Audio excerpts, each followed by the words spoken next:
chefs. It's me, Isaac. And if your mom's lazy like mine. What? I was just joking, Mom. Chill, chill. It was a joke. What I meant to say was if she had a hard day at work and she's exhausted, well, I mean, there's always food at home. So I'm here to help y'all with whatever y'all need to cook. Well, let's talk in the kitchen.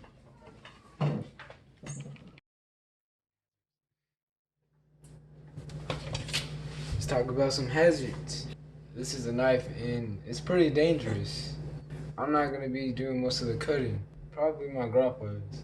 This is a stove and you could burn yourself pretty bad, so, or you could start a fire, so I want to be careful. Anyways, you know the basics. Safety's first. Always remember.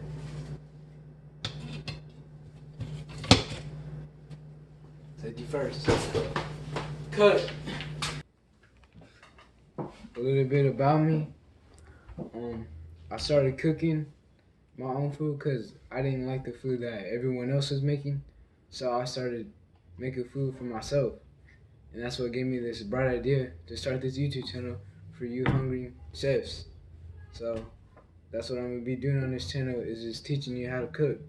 We're not going to be super serious on this channel. We're going to try to have some jokes for y'all. You know, you got to entertain.